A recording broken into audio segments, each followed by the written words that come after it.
ಸ್ನೇಹಿತರೆ ನಮಸ್ಕಾರ. ನಾನು ರವೀಂದ್ರ ಜೋಶಿ. ಒಂದು ದಿವಸ ಸೂಟಿ ಮಾಡಿಬಿಟ್ರೆ ಎಷ್ಟೊಂದು ಸುದ್ದಿಗಳು ಉಳಿದ್ಬಿಡ್ತವೆ. ಯಾವುದನ್ನು ಮೊದಲು ಹೇಳಿ ಯಾವುದನ್ನು ಆಮೇಲೆ ಹೇಳಿ ಅನ್ನೋದು ನನಗೆ ಭಾಳ ದೊಡ್ಡ ಮಟ್ಟದ ಗೊಂದಲ ಆಗುತ್ತೆ. ಒಂದಕ್ಕಿಂತ ಒಂದು ಭಾಳ ಪ್ರಮುಖವಾದಂಥ ವಿಚಾರಗಳನ್ನು ಮಾತಾಡ್ತೀನಿ. ಜೊತೆಗೆ ಇದಕ್ಕೆ ಬಾರೀಕಿಯ ಅಂತ ಹಿಂದೆ ಹೇಳ್ತಾರೆ. ಅಂದರೆ ಆಡುವ ಮಾತಿನ ಒಳಗಡೆ ಇರುವಂಥ ತಾತ್ಪರ್ಯ, ಬಿಟ್ವೀನ್ ದ ಲೈನ್ಸ್ ಅಂತ ಹೇಳ್ತಾರೆ. ಏನದು? ಅದು ಭಾಳ ಮುಖ್ಯವಾದಂಥ ವಿಚಾರ. ಜೊತೆಗೆ ಸೋನಿಯಾ ಗಾಂಧಿನ ಹೇಗೆ ಇಡೀ ದೇಶಾದ್ಯಂತ ಎಲ್ಲರೂ ಹೆಡ್ಮುರಿಗೆ ಕಟ್ಟಿ ಒಳಗೆ ಹಾಕುವಂಥ ಪ್ರಯತ್ನ ಮಾಡ್ತಾ ಇದ್ದಾರೆ ಅಂತ ಅದನ್ನು ನಂತರ ಹೇಳ್ತೀನಿ. ನೋಡಿ, 78 ನಿಮಿಷ ನರೇಂದ್ರ ಮೋದಿಯವರು ಭಾಷಣ ಮಾಡಿದರು ಆಗಸ್ಟ್ 15ನೇ ತಾರೀಕು. ನಿಮಗೆಲ್ಲ ಗೊತ್ತಿರೋ ವಿಚಾರ. ಅದರಲ್ಲಿ 43 ಸಲ ಅವರು ಭಾರತ ದೇಶದ ಯುವ ಶಕ್ತಿಯ ಬಗ್ಗೆ ಮಾತಾಡಿದರು.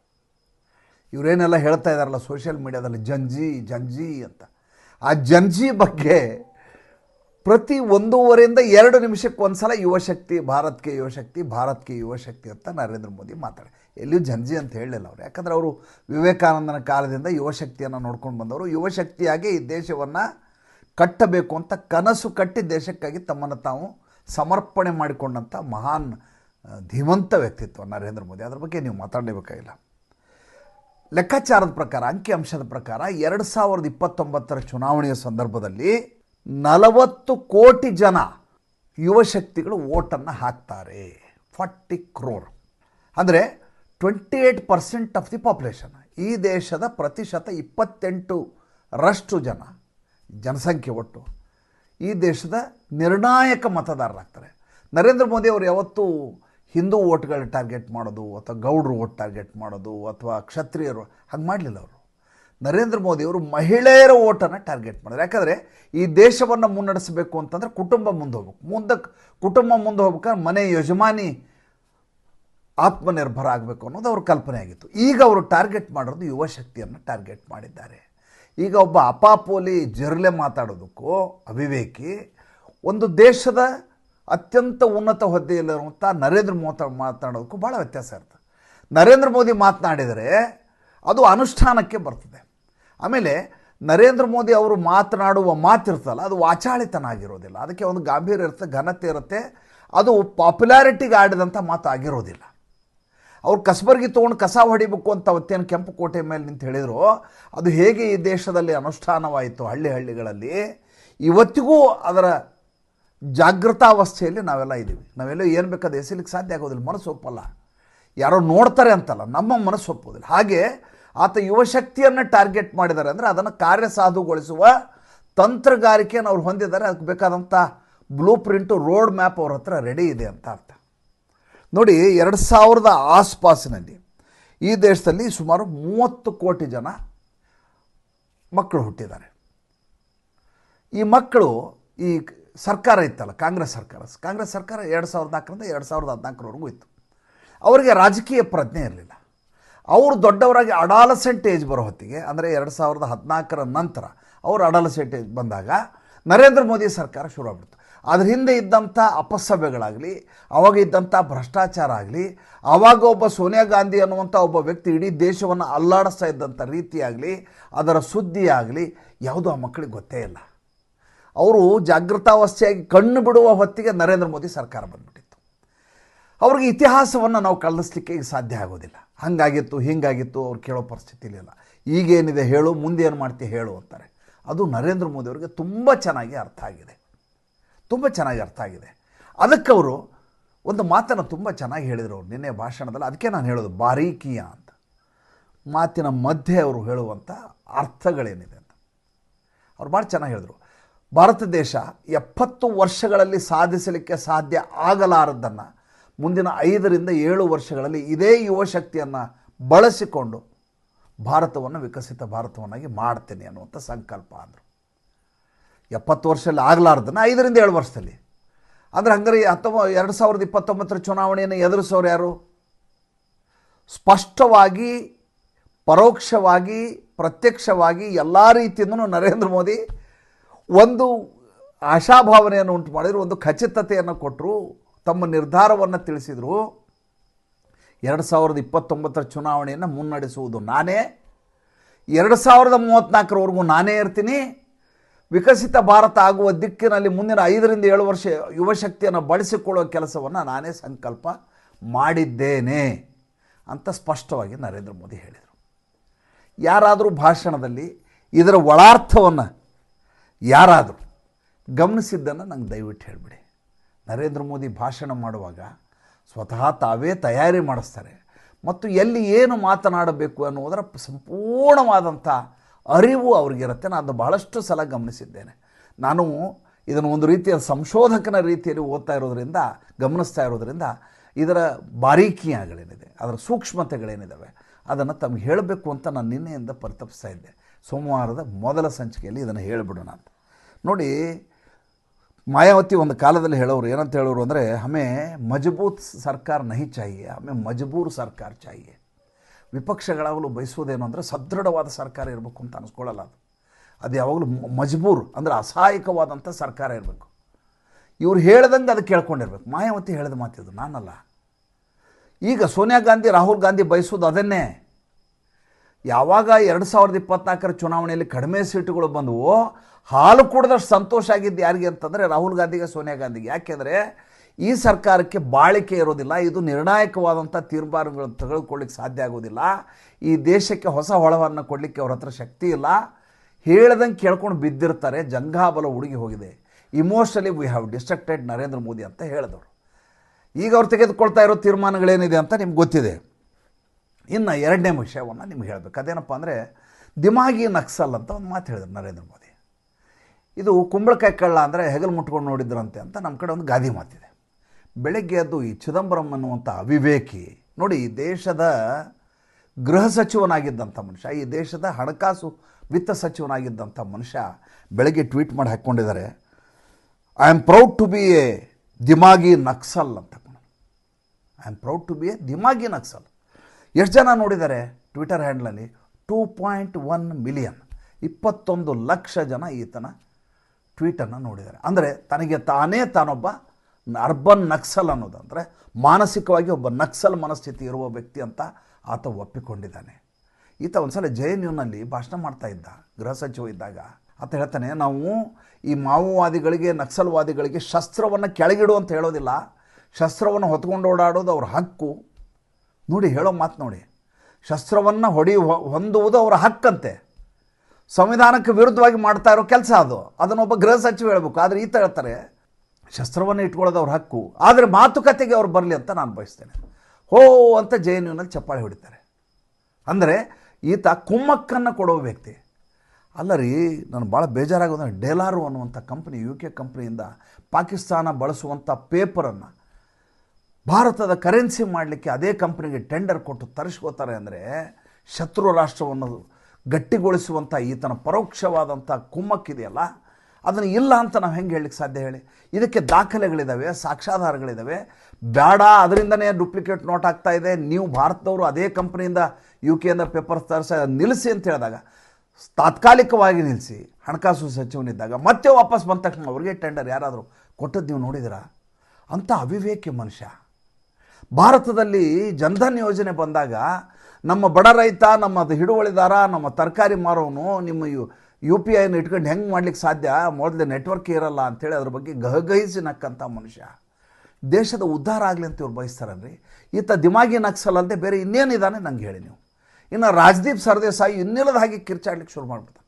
ರಾಜ್ದೀಪ್ ಸರ್ದೇಸಾಯಿಗೆ ನೀನು ನಕ್ಸಲ್ ಅಂತ ನಾವು ಎಲ್ಲಿ ಹೇಳಿದ್ವಿ ಸ್ವಾಮಿ? ನಿಮಗೆ ನೀವೇ ಅಂದ್ಕೊಂಡಿದ್ರಿ, ನಾವೇನು ಮಾಡೋಕ್ಕಾಗತ್ತೆ? ಅದಕ್ಕೆ ನಾವೇನು ಮಾಡೋಕ್ಕೆ ಸಾಧ್ಯ ಇಲ್ಲ.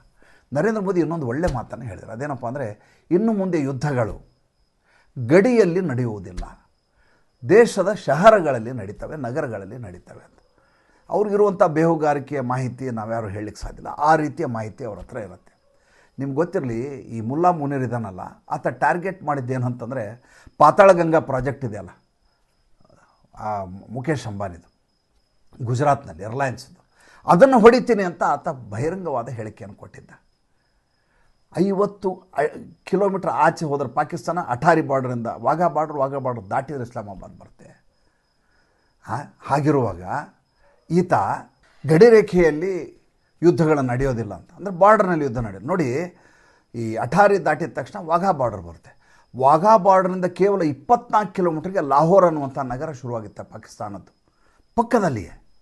ಆದರೆ ಅವರು ಯುದ್ಧ ಮಾಡಬೇಕು ಅಂತ ಬಯಸುವುದು ಪಂಜಾಬ್ ಮೇಲಲ್ಲ ಅಥವಾ ಅಠಾರಿ ಬಾರ್ಡರ್ ಮೇಲಲ್ಲ, ಭಾರತದ ಪ್ರಮುಖ ನಗರಗಳನ್ನು ಟಾರ್ಗೆಟ್ ಮಾಡ್ಕೊಂಡು ಯುದ್ಧ ಮಾಡಬೇಕು ಅಂತ ಬಯಸ್ತಾರೆ. ಮೊನ್ನೆ ನಡೆದಂಥ ಆಪರೇಷನ್ ಸಿಂಧೂರ್ ಸಂದರ್ಭದಲ್ಲಿ ದಿಲ್ಲಿಯನ್ನು ಟಾರ್ಗೆಟ್ ಮಾಡಿಕೊಂಡು ಕ್ಷಿಪಣಿಯನ್ನು ಹೊಡೆಯುವ ಪ್ರಯತ್ನ ಮಾಡಿತು ಪಾಕಿಸ್ತಾನ. ಯಾಕೆಂದರೆ ರಾಜಧಾನಿಯನ್ನು ಹೊಡೆದು ಬಿಟ್ಟರೆ ಇಡೀ ದೇಶ ತತ್ತರಿಸಿ ಹೋಗುತ್ತೆ ಅನ್ನುವಂಥ ಲೆಕ್ಕಾಚಾರ. ಎರಡನೇದ್ದು, ಈ ಗಲ್ಫ್ ದೇಶಗಳಲ್ಲಿ ನಡೆದಂಥ ಯುದ್ಧವನ್ನು ನೋಡ್ಬೋದು ನೀವು.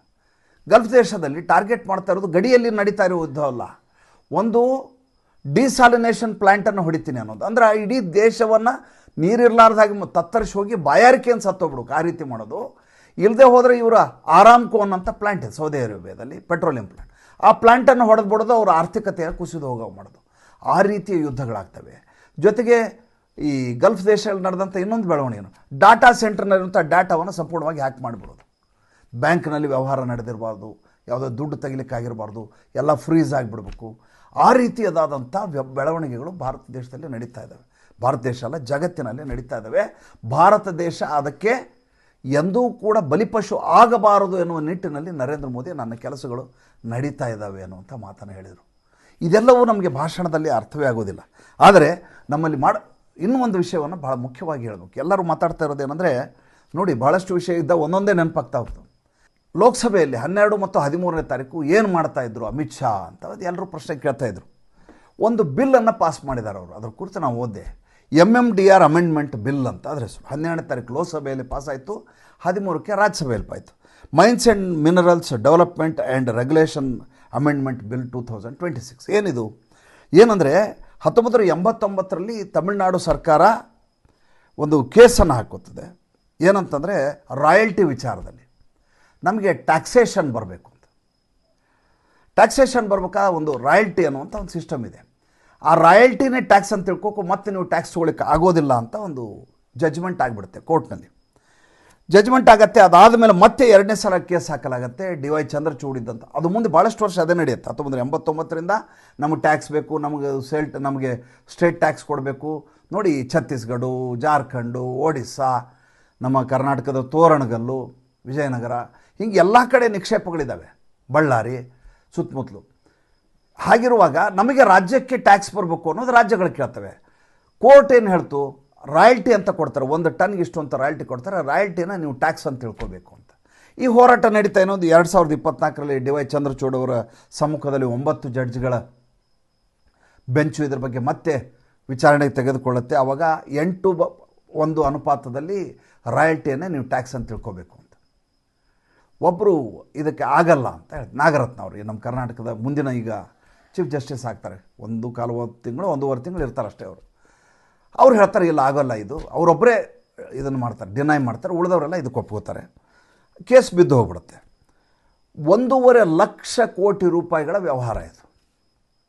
ಹೀಗಿರುವಾಗ ಈ ಬಿಲ್ಲಿನಿಂದ ಮುಂದೆ ನಡೆಯುವಂಥ ದಿನಗಳಲ್ಲಿ ಯಾರೂ ಕೂಡ ನಮಗೆ ರಾಜ್ಯದಿಂದ ಇದಕ್ಕೆ ಟ್ಯಾಕ್ಸ್ ಬರಬೇಕು ಅಂತ ವಾದ ಮಂಡನೆ ಮಾಡಲಾರ್ದಾಗೆ ಒಂದು ಅಮೆಂಡ್ಮೆಂಟ್ ಮಾಡಿ ಸೆಂಟ್ರಲ್ ಇದು ಸುಪ್ರೀಮೋ ಅನ್ನುವಂಥ ಒಂದು ಬಿಲ್ಲನ್ನು ಪಾಸ್ ಮಾಡಿಬಿಟ್ರು. ಇದು ರಾಹುಲ್ ಗಾಂಧಿಗೆ ಅರ್ಥ ಆಗತ್ತಾ ಅಥವಾ ಸೋನಿಯಾ ಗಾಂಧಿಗೆ ಅರ್ಥ ಆಗತ್ತಾ, ಅಲ್ಲಿರುವಂಥ ಕರ್ನಾಟಕ ದಮನಗಳಿಗೆ ಅರ್ಥ ಆಗತ್ತಾ, ಮಲ್ಲಿಕಾರ್ಜುನ ಖರ್ಗೆಗೆ ಅರ್ಥ ಆಗತ್ತಾ? ಯೋಚನೆ ಮಾಡಿ ನೋಡಿ. ಅಂದರೆ ಈ ದೇಶದಲ್ಲಿ ಪಾಲಿಸಿಗಳನ್ನು ಹೇಗೆ ಮಾಡಿ ದೇಶವನ್ನು ಸುಭದ್ರವಾಗಿಡಬೇಕು ಅನ್ನುವಂಥ ಈ ಸೂಕ್ಷ್ಮ ಕೆಲಸಗಳಿದಾವಲ್ಲ, ಇಂಥ ಕೆಲಸಗಳಾಗ್ತಾ ಇರ್ತವೆ. ಇವು ಪ್ರಚಾರವನ್ನು ಪಡೆಯೋದಿಲ್ಲ, ದೇಶದ ದಿಕ್ಕು ದೆಸೆಯನ್ನು, ಆರ್ಥಿಕತೆಯನ್ನು ಬದಲಿಸ್ತವೆ. ಇನ್ನೊಂದು, ನರೇಂದ್ರ ಮೋದಿ ಅವರು TV ಏಷ್ಯಾಗೆ ಒಂದು ತಮ್ಮ ಗುಜರಾತ್ ಮುಖ್ಯಮಂತ್ರಿ ಆದ ಹೊಸದರಲ್ಲಿ ಒಂದು ಸಂದರ್ಶನ ಕೊಟ್ಟರು. हम सोनिया गांधी का विरोध नहीं करते हैं और न ही हम सोनिया गांधी के पर कोई आरोप करते हैं. वो भारत के एक परिवार की बहू हैं, उनका स्वागत है. सोनिया जी के प्रति हमारे मन में कोई द्वेषभाव नहीं है, इसलिए चर्चा सोनिया जी के संदर्भ में करना मैं उचित नहीं मानता हूं. ಏನು ಹೇಳ್ತಾರೆ ಅವರು ಅಂದರೆ, ನಮಗೆ ಸೋನಿಯಾ ಗಾಂಧಿಯಿಂದ ಯಾವುದೇ ರೀತಿಯಾದಂಥ ನಮಗೆ ಅಭ್ಯಂತರ ಇಲ್ಲ, ಆದರೆ ಅವರು ಒಂದು ದೇಶಕ್ಕೆ ಒಬ್ಬ ಸೊಸೆಯಾಗಿ ಬಂದಿದ್ದಾರೆ, ಅದು ಆಗಲಿಕ್ಕೆ ಅವ್ರಿಗೆ ಹಕ್ಕಿದೆ, ಆಗಿದ್ದಾರೆ. ಅದಲ್ಲ, ಈ ದೇಶದ ಪ್ರಧಾನಿ, ಈ ದೇಶದ ಉಪ ಪ್ರಧಾನಿ, ಈ ದೇಶದ ರಾಷ್ಟ್ರಪತಿ, ಈ ದೇಶದ ಮುಖ್ಯಮಂತ್ರಿ, ಹೀಗೆ ಪ್ರಮುಖವಾದಂಥ ಹುದ್ದೆಗಳನ್ನು ಒಬ್ಬ ವಿದೇಶಿ ಮಹಿಳೆ ತೆಗೆದುಕೊಳ್ಳುವುದರ ಬಗ್ಗೆ ನಮ್ಮ ಅಭ್ಯಂತರ ಇದೆ. ಅವರ ನಿಷ್ಠೆ ದೇಶಕ್ಕೆ ಎಷ್ಟಿದೆ ಅನ್ನೋದ್ರ ಬಗ್ಗೆ ಅನುಮಾನ ಮೂಡುತ್ತೆ. ಯಾಕೆಂದರೆ ಹಿಂದೆ ಹೋಳ್ಕರ್ ಅವರ ಪ್ರಕರಣದಲ್ಲಿ ಸ್ವತಃ ಜವಾಹರ್ಲಾಲ್ ನೆಹರು ಅವರು 3 ಮದುವೆ ಮಾಡಿಕೊಂಡಂಥ ಹೋಳ್ಕರ್ ಅವರ ಮಗನಿಗೆ ಅಧಿಕಾರ ಕೊಡಬಾರ್ದು ಅಂತ, ಪ್ರಿನ್ಸ್ಲಿ ಸ್ಟೇಟ್ನಲ್ಲಿ ಅಧಿಕಾರ ಕೊಡಬಾರ್ದು ಅಂತ ಜವಾಹರ್ಲಾಲ್ ನೆಹರು ಅವರು ಬರೆದಿದ್ದಾರೆ ಅನ್ನುವಂಥ ಒಂದು ಪತ್ರವನ್ನು ಪ್ರೊಡ್ಯೂಸ್ ಮಾಡ್ತಾರೆ. ಈಗ ಅದೆಲ್ಲ ಕಡೆ ವೈರಲ್ ಆಗಿದೆ. ಈ ಯಶವಂತರಾವ್ ಹೋಳ್ಕರು ಇಂದೋರ್ನಲ್ಲಿ 1926ರಿಂದ 1948ರವರೆಗೂ ರಾಜ್ಯವನ್ನು ಆಳ್ತಾಯಿದ್ರು. ಅವರು 3 ಜನರ ಮದುವೆ ಆಗಿದ್ದರು. ಮೊದಲೇದವರು ರಾಣಿ ಸಂಯುಕ್ತ ಹೋಳ್ಕರ್ ಅಂತ ಅವ್ರ ಹೆಸರು. ಅವ್ರಿಗೆ ಉಷಾ ರಾಜ ಹೋಳ್ಕರ್ ಅಂತ ಒಬ್ಬ ಮಗಳು. ಅದಾದಮೇಲೆ ಆತ ಇನ್ನಿಬ್ಬರು ಮದುವೆ ಆದ. ಒಬ್ಬ ಅಮೇರಿಕನ್ ಮದುವೆ ಆದ, ಅಮೇರಿಕನ್ ನರ್ಸ್ನ ಮದುವೆ ಆದ. ಇನ್ನೊಬ್ಬ ಅಮೇರಿಕನ್ ಮದುವೆ ಆದ. 1938ರಿಂದ 1943ವರೆಗೂ ಆಕೆಯ ಜೊತೆ ಸಂಸಾರ ಮಾಡ್ತಾನೆ. 43ಕ್ಕೆ ನರ್ಸ್ನ ಡೈವೋರ್ಸ್ ಮಾಡ್ತಾನೆ. ಮಾಡಿ ಮತ್ತೊಂದು ಜುಲೈ 6ನೇ ತಾರೀಕು ವಿಚ್ಛೇದನ ಆದ ದಿವಸನೇ 3ನೇ ಮದುವೆ ಆಗ್ತಾನೆ. ಆವಾಗ ಆತನ ಪುತ್ರ ಏನು ಹುಟ್ಟಿರ್ತಾನಲ್ಲ, ಅವಾಗ ಇನ್ನೂ ಪ್ರಿವಿ ಪರ್ಸ್ ಆಗಿರೋಲ್ಲ. ಅಂದರೆ ಪ್ರಿನ್ಸ್ಲಿ ಸ್ಟೇಟ್ ಆದಮೇಲೆ ಅವ್ರಿಗೆ ರಾಯಲ್ಟಿ ಅಂತ ದುಡ್ಡನ್ನು ಕೊಡುವಂಥ ಒಂದು ಅವಾಗ ಪ್ರಾವಿಷನ್ ಮಾಡಲಾಗಿತ್ತು. ಆವಾಗ ಲೇಡೀಸೇ ಹೋಲ್ಕರ್ ಆತನ ಮಗ, ಆಕೆಯ ಮಗ ರಿಚರ್ಡ್ ಹೋಲ್ಕರ್ಗೆ ಅಧಿಕಾರವನ್ನು ಕೊಡಬೇಕು ಅಂತ ರಾಜ ಅಂದ್ಕೊಂಡಿರ್ತಾನೆ. ಯಶವಂತರಾವ್ ಹೋಳ್ಕರ್ ತೀರ್ಮಾನ ಮಾಡ್ತಾನೆ. ತನ್ನ 3ನೆಯ ಪತ್ನಿ ಆದಂಥ ಲೇಡೀಸೇ ಹೋಲ್ಕರ್ ಅವರ ಮಗನಾದಂಥ ರಿಚರ್ಡ್ ಹೋಲ್ಕರ್ಗೆ ಪಟ್ಟವನ್ನು ಬಿಟ್ಟು ಕೊಡಬೇಕು, ಆತನೇ ಮುಂದಿನ ಪ್ರಿನ್ಸು ಅಂತ ತೀರ್ಮಾನ ಮಾಡ್ತಾರೆ. ಅವಾಗ ಜವಾಹರ್ಲಾಲ್ ನೆಹರು ಬರೆದು ಕೊಡ್ತಾರೆ, ಹಾಗೆ ನೀನು ಮಾಡಲಿಕ್ಕಾಗೋದಿಲ್ಲ, ಏಕೆಂದರೆ ವಿದೇಶಿ ವ್ಯಕ್ತಿಯಿಂದ ಹುಟ್ಟಿದಂಥ ಮಗನನ್ನು ಈ ದೇಶದ ರಾಜ್ಯಾಭಿಷೇಕ ಮಾಡಲಿಕ್ಕೆ ಆಗೋದಿಲ್ಲ. ಆದ್ದರಿಂದ ಉಷಾ ರಾಜೆ ಹೋಳ್ಕರ್, ಯಾವ ಮಹಾರಾಣಿ ಸಂಯುಕ್ತಾ ದೇವಿ ಇದ್ರಲ್ಲ ಅವರ ಮಗಳಾದಂಥ ಉಷಾ ರಾಜೆ ಹೋಳ್ಕರ್ಗೆ ನಿನ್ನ ರಾಜ್ಯವನ್ನು ಬಿಟ್ಕೊಡ್ಬೇಕು ಅಂತ ಜವಾಹರ್ಲಾಲ್ ನೆಹರು ಅವರು ಬರೀತಾರೆ. ಈಗ ನೋಡಿ, ಈಗ ಅವರ ಮೊಮ್ಮಗ ಸೋನಿಯಾ ಗಾಂಧಿ ಅನ್ನುವಂಥ ಇಟಲಿಯ ಸಂಜಾತೆ, ಆಕೆಯ ಮಗ ಈ ದೇಶವನ್ನು ಆಳಬೇಕು ಅಂತಾರೆ. ಸ್ವತಃ ಆಕೆ ಇಟಲಿಯವರು ನಾನು ಪ್ರಧಾನಮಂತ್ರಿ ಆಗಬೇಕು ಅಂತಾರೆ. ಜವಾಹರ್ಲಾಲ್ ನೆಹರು ಅವರೇ ಒಪ್ಪಲಾರದ್ದನ್ನು ಈಗ ಒಪ್ಕೊಳ್ಳಿ ಅಂತ ಕಾಂಗ್ರೆಸ್ಸು ಬಯಸತ್ತೆ. ಅಂದರೆ ಯಾವ ಮಟ್ಟಿಗೆ ನಾವು ಇವತ್ತು ಹೋಗಿದ್ದೀವಿ ಅನ್ನೋದನ್ನು ಅರ್ಥ ಮಾಡ್ಕೋಬೇಕು. ಆಮೇಲೆ ಈ ಸಾಜಿದ್ ರಶೀದಿ ಮೌಲಾನಾ ಅಂತ ಇದ್ದಾನೊಬ್ಬ, ಪಕ್ಕ ಮತ ಅಂಧ ಈತ ನಿನ್ನೆ ಸೋನಿಯಾ ಗಾಂಧಿ ಮಾಡಿದ ಕೆಲಸ ಇದೆ. ಸೋನಿಯಾ ಗಾಂಧಿ ಏನು ಮಾಡಿದ್ರು ನಿನ್ನೆ, ಯಾವ ಕಾರಣಕ್ಕೂ ನೀವು ಲೌಡ್ ಸ್ಪೀಕರ್ ಇದನ್ನು ಒಂದೇ ಮಾತ್ರ ಹೇಳಬಾರ್ದು ಅಂತ ಬಾಯಲ್ಲೇ ಹೇಳಲಿಲ್ಲ, ಸಂಜ್ಞೆಯನ್ನು ಮಾಡಿದರು. ನಿಲ್ಲಿಸು ಅಂತ ಹೇಳಿದರು, ಇದು ನಿಲ್ಲಿಸ್ಬೇಕು, ಇದು ಕಡಿಮೆ ಮಾಡು ಅಂತ ಹೇಳಿ ಎಲ್ಲ ರೀತಿಯದಾದಂಥ ಮಾಡಿದ್ರು. ಲಿಪ್ ಸಿಂಕು ಎಲ್ಲ ಮಾಡಿ ನೋಡಿದರೆ ಈಕೆ ಹೇಳಿದ್ದು ನಿಜ ಆಯಿತು. ಕುರ್ಚೆ ತರಲಿಕ್ಕೆ ಹೋಗ್ತಾಯಿದ್ರು ಅಂತ ಸುಳ್ಳು ಹೇಳ್ತಾನಲ್ರಿ ಇವನು ಅವಿವೇಕಿ. ಕರ್ನಾಟಕ ದಮನಕ ಇದಾನಲ್ಲ ಈತ ಜಯರಾಮ್ ರಮೇಶು. ಮಲ್ಲಿಕಾರ್ಜುನ್ ಮತ್ತೆ ಕುರ್ಚೆ ತಗೊಂಬ ಅಂತ ಹೇಳಲಿಕ್ಕೆ ಅವ್ರು ಆ ಕಡೆ ಈ ಕಡೆ ಓಡಾಡಿದ್ರು. ನೀವು ರಾಷ್ಟ್ರಗೀತೆ ರಾಷ್ಟ್ರಗಾಯನ ಮಾಡುವಾಗ ಗಂಭೀರವಾಗಿ ನಿಂತಿರಬೇಕು. ಕುರ್ಚೆ ತರಲಿಕ್ಕೆ ಹೋಗ್ತೀನಿ, ಕುರ್ಚೆ ಹಾಕ್ತೀನಿ, ಹಂಗೆಲ್ಲ ಮಾಡೋಂಗಿಲ್ಲ. ಅದು ಹಾಗಂತ ಕಾಯ್ದೆ ಪಾಸ್ ಆಗಿದೆ, ನಾ ಹೇಳ್ತಾ ಇಲ್ಲ. ಕಾಯ್ದೆ ಪ್ರಕಾರ 3 ವರ್ಷ ಶಿಕ್ಷೆ ಆಗುತ್ತೆ. ಈಗಾಗಲೇ ಕೇಸ್ ಹಾಕಲಾಗಿದೆ. ಮಂಗಳೂರಲ್ಲಿ ಉರ್ವ ಪೊಲೀಸ್ ಸ್ಟೇಷನ್ ವಿಕಾಸ್ ಪುತ್ತೂರ್ ಅನ್ನೋರು ಕೇಸ್ ಹಾಕಿದ್ದಾರೆ. ಹಿಂದೂ ಸೇನಾದ ರಾಷ್ಟ್ರೀಯ ಅಧ್ಯಕ್ಷ ವಿಷ್ಣುಗುಪ್ತಾ ಅವರು ದಿಲ್ಲಿ ಕಮಿಷನರ್ ಕಂಪ್ಲೇಂಟ್ ಮಾಡಿದ್ದಾರೆ. ವಾರಣಾಸಿಯಲ್ಲಿ ಕೇಸ್ ಹಾಕಿದ್ದಾರೆ. ನಿನ್ನೆ ಭಾನುವಾರ ಇದ್ದದ್ರಿಂದ ಭಾಳ ಕಡೆ ಕೇಸ್ ಹಾಕಿಲ್ಲ. ಈಗ ಎಲ್ಲ ಕಡೆ ಈಕೆ ಮೇಲೆ ಕೇಸ್ ಬರ್ತವೆ. ಅವಾಗ ಏನು ಮಾಡ್ತೀರಿ? ಮಲ್ಲಿಕಾರ್ಜುನ್ ಮತ್ತೆ ಅದೇ ಹೇಳಿದ್ರು, ನೀವು ಸುಮ್ಮನೆ 5 ನಿಮಿಷ ಇದೇ ಕೇಸ್ ಬೀಳ್ತವೆ. ಮೋದಿ ಅಮಿತ್ ಶಾ ಸೇರಿ ಒಂದು ದೊಡ್ಡ ಸಂಚು ಮಾಡಿದ್ದಾರೆ ಅಂತ ಆಕೆಗೆ ಬುದ್ಧಿ ಹೇಳಿದ್ರು. ಸಂಚು ಮಾಡ್ತಾ ಇದ್ದಾರೆ ಅಂತ ಹೇಳಿದ್ದ ಮನುಷ್ಯ, ದೇಶಕ್ಕೆ ಒಳ್ಳೇದು ಮಾಡ್ತಾರೆ ಅಂತಲ್ಲ. ಹಾಗಿರುವಂಥ ಸ್ಥಿತಿಯಲ್ಲಿ ಸೋನಿಯಾ ಗಾಂಧಿ ಸಿಕ್ಕಾಕ್ಕೊಂಡಿದ್ದಾರೆ. ಮೈಕ್ ಆಫ್ ಮಾಡದೇ ಇದ್ದದಕ್ಕೆ ರಾಹುಲ್ ಗಾಂಧಿ ಉಪದ್ವ್ಯಾಪ ಎಲ್ಲ ಅದರಲ್ಲಿ ಕೇಳಿಸ್ತಾ ಇದೆ. ಇವರು ಇಲ್ಲ ಅಂತ ಹೇಳಿದ್ರೆ ನಂಬಲಿಕ್ಕೆ ಸಾಧ್ಯವಿಲ್ಲ. ಈ ಸಾಜಿದ್ ರಶೀದಿ ಮೌಲಾನಾ ಹೇಳ್ತಾನೆ, ಕಾಂಗ್ರೆಸ್ ಮನ್ ಮೇ ಜೋ ಹೈ ಓ ಮುಸಲ್ಮಾನ್ ಕೆ ಮನ್ ಮೇ ಹೈ ಅಂತ. ಕಾಂಗ್ರೆಸ್ ಏನು ನಿನ್ನೆ ಬಯಸಿತ್ತು ಆಗಸ್ಟ್ 15 ದಿವಸ ಸೋನಿಯಾ ಗಾಂಧಿ ಅವರು, ಅದು ಮುಸಲ್ಮಾನರ ಮನಸ್ಸಲ್ಲೂ ಅದೇ ಇದೆ. ನಾವು ಯಾಕೆ ಹೇಳಬೇಕು ಒಂದೇ ಮಾತ್ರಮನ್ನು? 1937ರ ಕಾಂಗ್ರೆಸ್ ಅಧಿವೇಶನದಲ್ಲಿ ಇದನ್ನು ಅಷ್ಟೆಲ್ಲ ದೊಡ್ಡದು ಹೇಳಬೇಕಾಗಿಲ್ಲ, 2 ಸ್ಟ್ಯಾಂಜ ಹೇಳಿದ್ರೆ ಸಾಕು ಅಂದಿದ್ರು. ಅವಾಗ ಹೇಳಬೇಡ ಅಂತ ಹೇಳಿದ್ದು ಯಾಕೆ? ಅಲ್ಲಿ ಪಾಕಿಸ್ತಾನದ ಪ್ರಧಾನಿ ಆಗಬೇಕಾದಂಥ ವ್ಯಕ್ತಿ ಎದುರು ನಿಂತು ಬಂದ್ ಮಾಡಿಸಿದ್ದ ಇದನ್ನ ಬೇಡ ಅಂತ. ಆವಾಗ ಕಾಂಗ್ರೆಸ್ಸು ಆತನಿಗೆ ಹೆದರಿಕೊಂಡು ಇದನ್ನು ಮಾಡಲಿಕ್ಕೆ ಓಲೈಸಲಿಕ್ಕಾಗಿ ಅವತ್ತು ಒಪ್ಕೊಂಡಿದ್ದು. ಕಾಂಗ್ರೆಸ್ ತನ್ನ ಅಧಿವೇಶನದಲ್ಲಿ ಒಪ್ಕೊಂಡಿದ್ದನ್ನು ಭಾರತ ದೇಶ ಒಪ್ಕೋಬೇಕು ಅಂತ ಎಲ್ಲಿದೆ ಹೇಳಿ? ಜಿನ್ನಾನನ್ನು ಓಲೈಸಲಿಕ್ಕಾಗಿ ಅವತ್ತು ಒಂದೇ ಮಾತ್ರನ ಕತ್ತರಿಸಲಾಯಿತು. ಯಾಕೆ? ಅದರಲ್ಲಿ ನಮ್ಮ ದೇಶದ ಭಕ್ತಿ ಬಗ್ಗೆ ಬರುತ್ತೆ, ನಮ್ಮ ಭಾರತ ಮಾತೆ ಅಂತ ಬರುತ್ತೆ, ನಮ್ಮ ಭಕ್ತಿಯ ಬಗ್ಗೆ ಬರುತ್ತೆ, ಪರಂಪರೆಯ ಬಗ್ಗೆ ಬರುತ್ತೆ, ಅದು ಬರಬಾರ್ದು ಅಂತ ಆತ ಸಾಬಣ್ಣ ಅವನು ಹೇಳ್ದ. ಇವ್ರು ಯಾಕೆ ಅದನ್ನು ಕೇಳಬೇಕು? 1937ರದನ್ನೇ ಈಗಲೂ ಇಟ್ಕೋಬೇಕು ಅಂತ ಈತ ಹೇಳ್ತಾ ಇದ್ದಾನೆ. ನಾವು ದೇಶದ 2ನೇ ಅತಿ ದೊಡ್ಡ ಜನಸಂಖ್ಯೆ ಅಂತ ಹೇಳ್ಕೊಂಡಿರೋದು ಈಗ ಅವನು. We are the second biggest population in this country.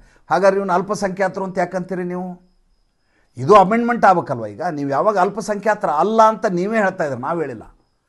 ಅಂದಮೇಲೆ ನೀವು ಹೇಳ್ದಂಗೆ ಕೇಳಬೇಕು ಅಂತಂದರೆ ನೀವು ಈ ದೇಶದ ಮುಖ್ಯವಾಹಿನಿಯಲ್ಲಿದ್ದೇವೆ ಅಂತ ಹೇಳಬೇಕು. ನಿಮಗಿರೋ ಎಲ್ಲ ಸವಲತ್ತನ್ನು ಕಿತ್ತೊಗಿಬೇಕು. ನರೇಂದ್ರ ಮೋದಿ ಅಮಿತ್ ಶಾ ಮುಂದಿನ ದಿವಸದಲ್ಲಿ ಇದನ್ನು ಇಟ್ಕೊಂಡು ಅದನ್ನು ಬಿಲ್ ಪಾಸ್ ಮಾಡಿದರೆ ಆಶ್ಚರ್ಯ ಪಡಬೇಕಾಗಿಲ್ಲ. ಇದ್ರ ಮಧ್ಯೆ ಇವತ್ತು ಮಧ್ಯಾಹ್ನ 12 ಗಂಟೆಗೆ ಕಾರ್ಯಕಾರಿ ಸಂಘಟನೆ ಎಲ್ಲ ಹುದ್ದೆಗಳನ್ನು ಅನೌನ್ಸ್ ಮಾಡ್ತಾರೆ ಅಂತ ಸುದ್ದಿ ಆಗಿದೆ. ಭಾರತೀಯ ಜನತಾ ಪಾರ್ಟಿಲಿ ಹೇಳಿದ್ದೀನಿ, ಯಾವುದೂ ನಾನು ನಂಬಲಿಕ್ಕೆ ಸಾಧ್ಯ ಇಲ್ಲ. ಅದು ಆಗೋವರೆಗೂ ಗ್ಯಾರಂಟಿ ಇಲ್ಲ ನಮಗೆ.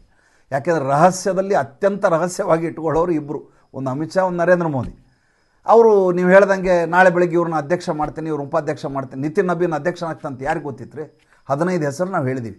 ಆ 15 ಹೆಸರಲ್ಲಿ ಯಾರಾದರೂ ಒಬ್ಬರಾದರೂ ಆದ್ರೆ ಈಗ ಹೇಳ್ತಾ ಇದ್ದಾರೆ ಯುವ ಜನತೆಗೆ ಪ್ರಾತಿನಿಧ್ಯ ಕೊಡ್ತಾರೆ, ಮಹಿಳೆಯರಿಗೆ ಪ್ರಾತಿನಿಧ್ಯ ಸಿಗುತ್ತೆ, ಜೊತೆಗೆ ಸಂಪುಟ ಪುನರ್ರಚನೆ ಆಗುತ್ತೆ ಅಂತ ನಿನ್ನೆ ರಿಪಬ್ಲಿಕ್ ಟಿವಿಯಿಂದ ಹಿಡಿದು ಎಲ್ಲರೂ ಹೇಳ್ತಾ ಇದ್ದಾರೆ. ಏನಾಗುತ್ತೆ ಮಧ್ಯಾಹ್ನ ನೋಡೋಣ. ಹಾಗೇನಾದರೂ ಆದರೆ ಮಧ್ಯಾಹ್ನ ಸಂಚಿಕೆಯಲ್ಲಿ ಅದನ್ನ ಪ್ರಸ್ತಾಪ ಮಾಡ್ತೀನಿ. ಸಂಚಿಕೆ ಹೇಗೆ ಅನ್ನಿಸ್ತು ದಯವಿಟ್ಟು ತಿಳಿಸಿ. ನಮ್ಮ ಮುಕ್ತ ಪತ್ರಿಕೋದ್ಯಮಕ್ಕೆ ದಯವಿಟ್ಟು ಆರ್ಥಿಕವಾಗಿ ಬೆಂಗಾವಲಾಗಿ, ಜೊತೆಗೆ ನಮ್ಮ ಅಮಿತ್ ಶಾ ಹಾಗೂ ಯೋಗಿ ಆದಿತ್ಯನಾಥ್ ಅವರ ಪುಸ್ತಕಗಳನ್ನು ದಯವಿಟ್ಟು ಕೊಳ್ಳಿ. ಅಗ್ನಿಪಥ, ವಿಜಯ ಪಥ. ನಮಸ್ಕಾರ.